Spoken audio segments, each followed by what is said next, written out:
Qui n'a pas un jour ou l'autre rêvé de commencer une collection? Collection de timbres, de poupées, d'objets rares ou extravagants. Bien souvent, passé la fièvre des débuts, les collectionneurs se lassent vite de leur nouvelle manie et les quelques objets chéris, pieusement amassés, finissent au rebut ou dans une vitrine, oubliés dans un coin du salon. Mais d'autres persévèrent jusqu'à la folie. J'ai moi-même cédé pendant des années à cette passion en rassemblant des dizaines et des dizaines de maquettes de bateaux. Pour autant, avant qu'on me raconte ce fait divers, je n'avais jamais pensé qu'une collection pouvait devenir fatale à son propriétaire. L'histoire se déroule en décembre 1993 dans une bourgeoise banlieue parisienne. Dans un quartier élégant, une belle et grande bâtisse, apparemment inoccupée, fait l'objet de la curiosité du voisinage. Les fenêtres sont hermétiquement closes et le jardin envahi de mauvaises herbes. La porte d'entrée semble à jamais verrouillée. Jusqu'au jour où l'inspecteur Chauroy va révéler son terrifiant secret. Le plus drôle ce soir-là, enfin drôle pas vraiment, c'est que 10 minutes avant de prendre la voiture pour se rendre sur place, on plaisantait avec le collègue, comme quoi souvent on nous appelait pour tout et n'importe quoi. Même quand on est arrivé à la maison, on était persuadé que c'était un canular. Eh bien franchement, j'aurais préféré que ce soit le cas.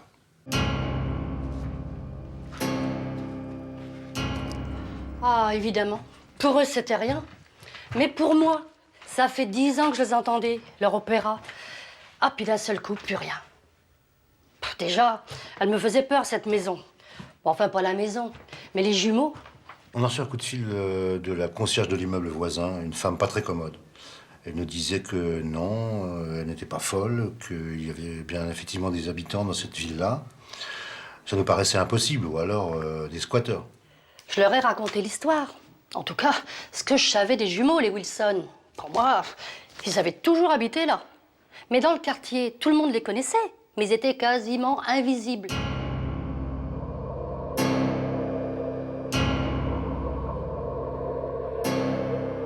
Fallait voir la maison.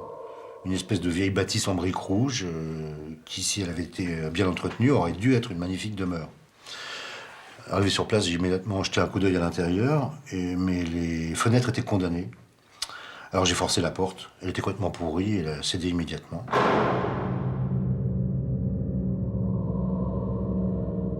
J'ai risqué un pas à l'intérieur, et là, je me souviens encore de l'odeur.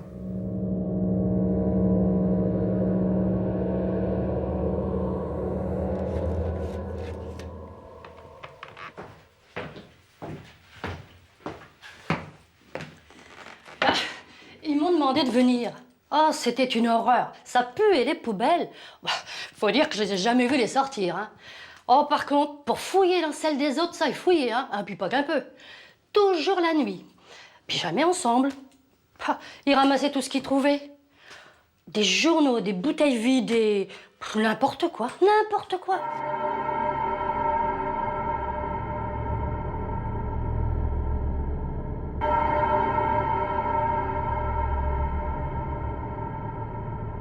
J'arrivais même pas à voir où je mettais les pieds. Le sol était couvert de je sais pas quoi, en fait. Contre les murs, il y avait des trucs invraisemblables, mais entassés jusqu'au plafond. Des pièces de voiture, des vieux instruments de musique, des lavabos, des dizaines de lavabos. Moi, j'ai toujours pensé qu'ils faisaient du trafic. Normal, ils étaient toujours habillés très chic et tout. Ils devaient bien avoir de l'argent. Puis pour habiter une maison pareille. Enfin, de là à découvrir ça, hein. J'ai fait 10 mètres vers ce qui me semblait être un salon, mais j'ai tourné les talons. Je pouvais pas rester une minute de plus dans cette porcherie sans masque. Sinon, j'allais me trouver mal. L'inspecteur Chauroy n'a dès lors plus qu'une idée en tête. Quitter cet endroit maudit et répugnant au plus vite. Prendre l'air, respirer. Il revient prudemment sur ses pas au milieu des immondices, quand ce qu'il aperçoit le glace soudain d'effroi. Je ne vais pas vous donner de détails parce que franchement, c'était épouvantable.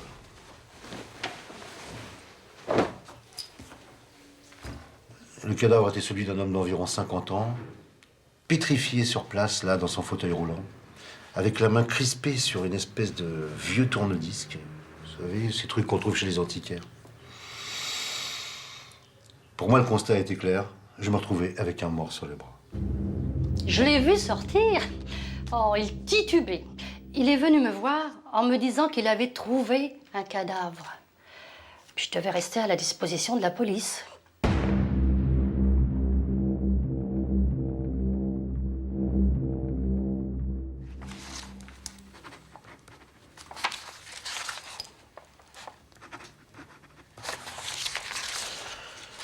Le lendemain, quand on est arrivé sur les lieux, il fallait surtout ne pas toucher au corps à cause des indices. Il régnait une odeur épouvantable. Vraiment, on a tous eu beaucoup de mal à s'en remettre. On aurait su ça la veille, on s'y serait pris différemment. Vraiment, c'est un souvenir épouvantable. Je souhaite à personne de connaître ça.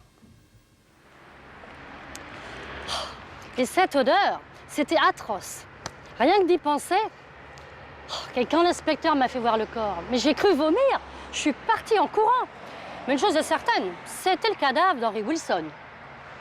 Un arrêt cardiaque, à ce qu'il disait. Mais c'était Henry. Oh, je l'ai bien reconnu. Il est beaucoup plus dégarni que son frère. La chose qui me préoccupait le plus, c'était de retrouver le second frère.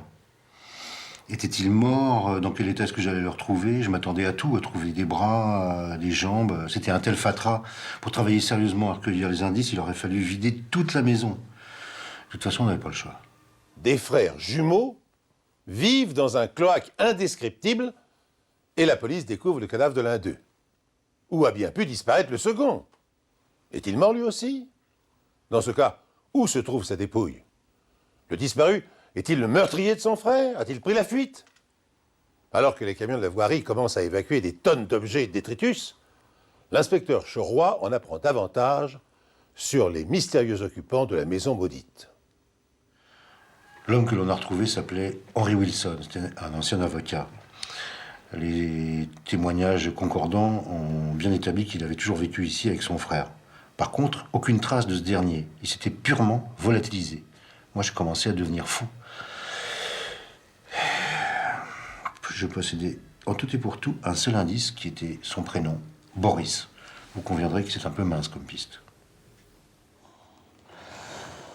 Bah, ça faisait bien 2 mois que j'étais pas retourné voir les frères Wilson. Quel choc j'ai eu en voyant tous ces camions vider leur maison. Écoutez, j'ai retourné la question dans tous les sens, mais j'ai dû me rendre à l'évidence. Il fallait absolument que je parle à quelqu'un. Si vous voulez, il fallait que je témoigne, tout bêtement. Un homme s'est présenté au commissariat et a demandé à me parler. Il se prétendait journaliste. Un journaliste venu m'interviewer sur la maison. J'avais autre chose à faire. Je l'ai d'abord reconduit, mais il a tellement insisté que j'ai fini par lui accorder quelques minutes. Bien m'en a pris. Bah, j'ai donné mes carnets de notes à l'inspecteur. Attendez, voilà, comme cela. Eh bien, voyez-vous, je crois que c'est ça qu'il a décidé à poursuivre notre entretien. Parce qu'au fur et à mesure qu'il découvrait les notes que j'avais prises sur les frères Wilson, bah, il découvrait des pans entiers de leur vie que, jusque-là, malheureusement, il avait ignoré. 6 heures durant, l'inspecteur Chauroy s'entretient avec Charles Longley. 6 heures, pendant lesquelles ce dernier raconte aux policiers comment, alors journaliste débutant, il a rencontré Boris Wilson, un pianiste de jazz à la carrière très prometteuse.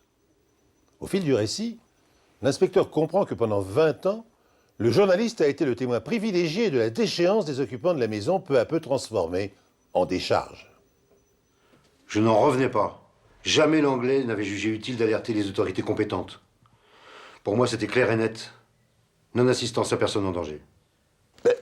Mais où était le danger? Amasser des choses chez soi n'est quand même pas un crime. Écoutez, l'inspecteur me jugeait sans vouloir me comprendre. Moi, j'avais réussi à établir une relation de confiance avec Boris, ce qui n'était pas facile. C'était un féru de jazz. Il adorait Chet Baker, Thelonious Monk, et nous pouvions parler de jazz pendant des heures, et de rien d'autre.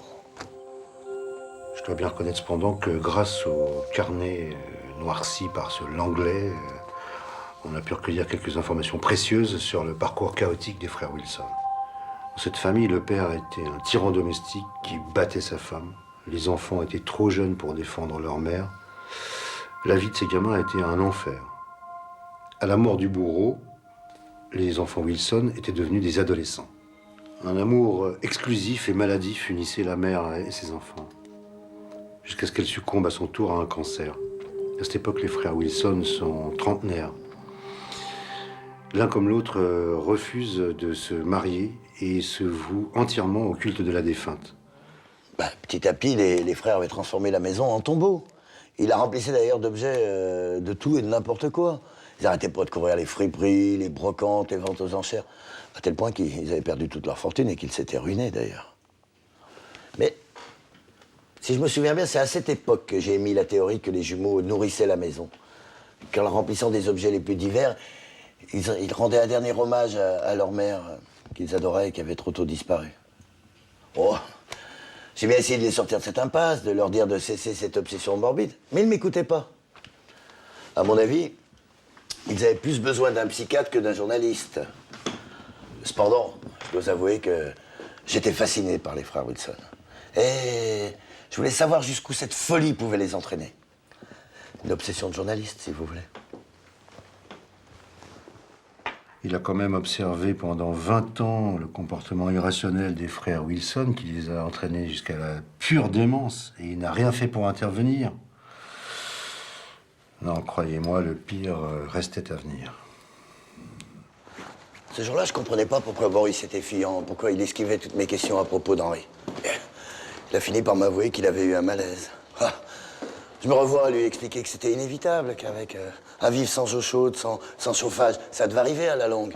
Mais sur le coup, j'ai pensé, si vous voulez, qu'il avait eu comme une petite grippe, rien de plus. Mais quand j'ai vu Henri inerte, paralysé sur son lit, alors là, j'ai eu vraiment très peur. J'ai cru qu'il était mort. J'ai hurlé à Boris qu'il fallait absolument d'urgence l'emmener à l'hôpital. Mais il ne m'a pas écouté. Ça l'a même rendu fou furieux. Mais toi, ce qui te regarde, m'a-t-il dit, c'est mon frère, je dois m'en occuper. Je l'avais jamais vu dans cet état. Vous savez, hein, j'ai rien pu faire. Le journaliste s'est défendu avec de bien piètres arguments. Il a prétendu que Boris l'aurait menacé de se suicider, voire de tuer son frère, s'il allait avertir la police et les services sociaux. Bien sûr que Boris était sérieux, mais plus que jamais. D'ailleurs, il avait juré sur le lit de mort de sa mère de ne jamais, jamais abandonner son frère. Et d'ailleurs, pour être certain que personne ne pourrait pénétrer dans la maison, eh ben, il l'avait fait piéger. De la cave au grenier. Ouais, piéger la maison. Toute la maison. En entendant ça, j'ai bondi sur ma chaise. Je ne croyais pas mes oreilles. On parlait depuis près de 6 heures. Et l'Anglais me disait très tranquillement que la maison que mes hommes étaient en train de fouiller était un champ de mine. Et puis les policiers m'ont emmené avec eux. Je les ai suivis. J'avais pas le choix. Il en allait de la vie de mes hommes. Et quoi que je puisse penser de Charles Langlais, il était le seul à ce moment-là à pouvoir m'aider à éviter un drame. Peu de choses avaient été vidées par les services de la voirie.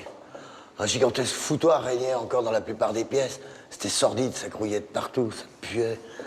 D'ailleurs, pendant que la plupart des flics s'affairaient dans la maison, c'est là que j'ai pris conscience, vraiment que j'ai pris conscience de l'horreur, du cauchemar que j'avais eu sous les yeux durant toutes ces années. Je peux vous dire que je me sentais vraiment mal, vraiment très mal. J'ai perdu patience. L'Anglais était là, penaud, au milieu de ce foutoir. J'ai explosé. Je lui ai dit, l'Anglais, réveillez-vous.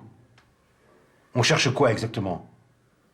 Je crois bien qu'à ce moment-là, j'aurais pu le gifler pour le faire revenir à la réalité. À ce moment-là, un des hommes de mon équipe a trouvé un détonateur. L'Anglais a bredouillé. Attention, Boris a dû placer les charges explosives au premier étage.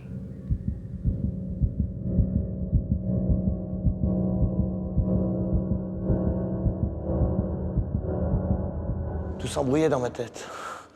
Alors le policier m'a hurlé dessus. Ça m'a sorti de ma torpeur. Mais je pensais pas que cette épreuve serait si difficile à supporter. Je crois que j'avais présumé de mes forces. Oui, c'est ça, j'avais présumé de mes forces. Les démineurs étaient déjà montés à l'étage quand ils m'ont prévenu. « Venez, chef, on l'a trouvé. Attention, il n'est pas beau à voir. » L'Anglais voulait venir voir lui aussi, mais je lui ai interdit l'accès de la scène.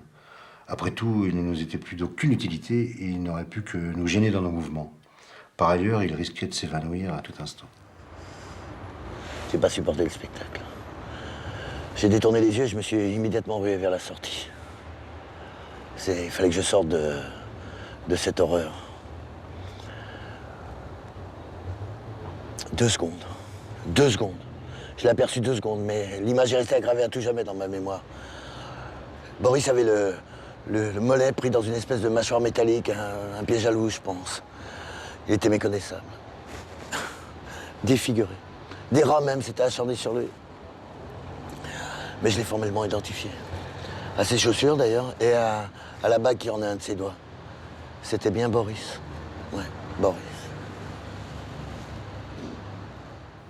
C'est l'histoire la plus insensée que j'ai eu à traiter. Je peux vous dire que le jour où j'ai classé l'affaire, je n'espérais plus qu'une chose, que dorénavant, on m'appelle pour tout et pour rien. Pour un chien écrasé ou une voiture mal garée. Les frères Wilson avaient transformé leur maison en ogresse insatiable. En hommage à leur mère, qu'ils prétendaient nourrir dans l'au-delà, ils l'avaient inlassablement gavée de tonnes d'objets et d'immondices jusqu'à la folie, jusqu'à l'indigestion, jusqu'à l'horreur. Ils reposent aujourd'hui côte à côte dans le petit cimetière d'une élégante banlieue. Quant à la maison, elle attend un nouveau propriétaire. Espérons pour elle que le futur maître des lieux n'ait pas lui aussi l'âme d'un collectionneur.